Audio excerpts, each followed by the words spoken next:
Okay, hi YouTube, Mark here.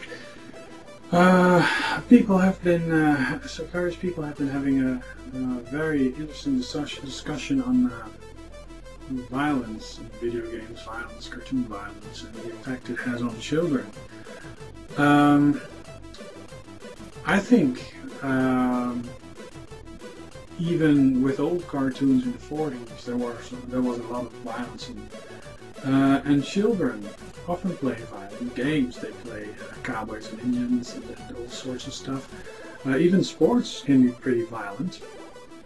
But kids, they usually they get taught what is real and what is unreal.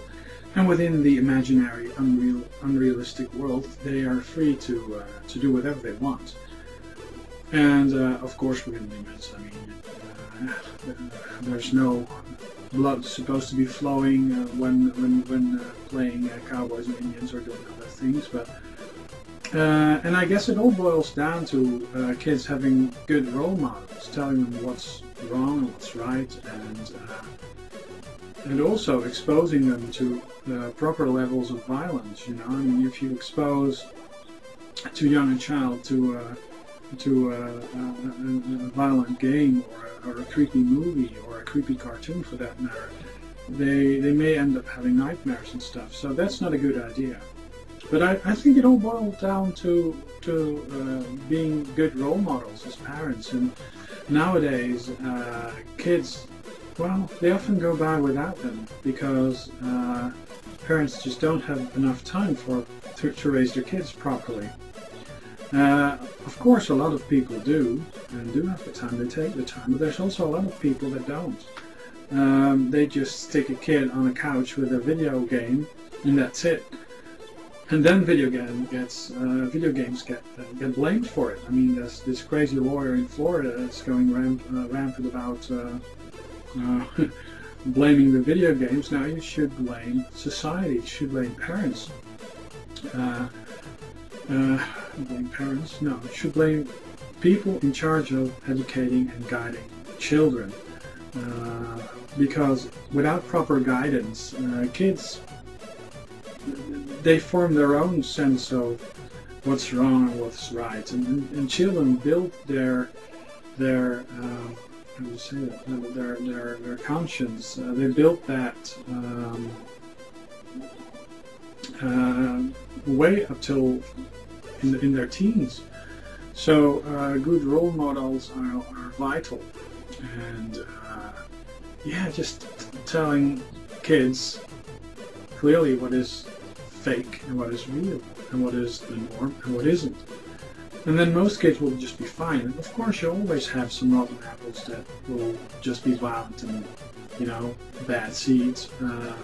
But that's just the way people are. You know, you have very conservative kids. You have kids that are always out there doing stuff that they shouldn't do, and then you have the rotten apples that steal and cheat and do whatever they actually should not be doing. So to just blame cartoons, to just blame video games for all the wrongs in society is a very simplistic view, I guess. And yeah, I think these people should spend their time and money quite differently. Banning video games, banning violent cartoons, I don't think that's the answer, because that would prohibit the freedom of speech and the freedom of expression. Good ratings on games. I mean, Kirby's Adventure probably won't be rated R, but something creepy as I don't know, This Heavy Rain, is that rated R? I'm not sure. It contains, yeah, strong language, violence, and sex. Rated 15. So, yeah, just good guidance, good parents, and proper R ratings are the way to go, I guess, and just good tastes.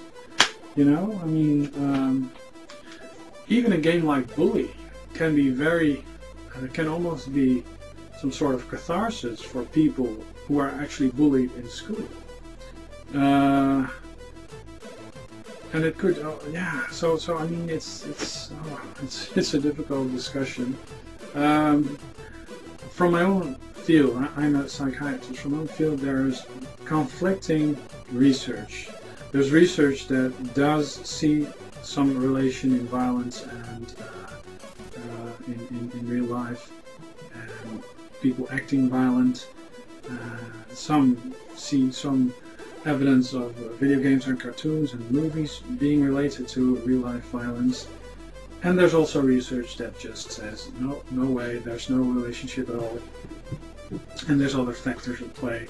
And these other factors, I think, are proper raising, installing proper norms and values, and yeah, just kids having good, solid role models around that teach them what's right and teach them what's wrong. Children don't teach themselves. They lack the moral compass because it's still growing. Even if those kids are highly intelligent and behave like little adults, they need to grow even more and get their moral compass right. So yeah, I mean, and then there's this thing about instant gratification. I mean, people have a high level of expectancy. They don't want to wait for anything. If they have to wait for something, they get highly annoyed or even angry or start throwing a tantrum.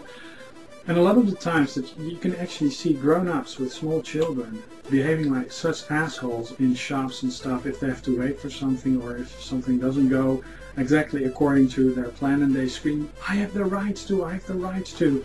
Well, you may have the rights, but it works differently, I guess, you know?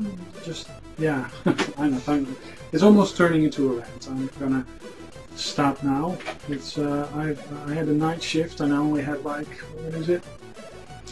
A couple of hours of sleep, so I'm just gonna take it easy today. Well, Mark signing off here.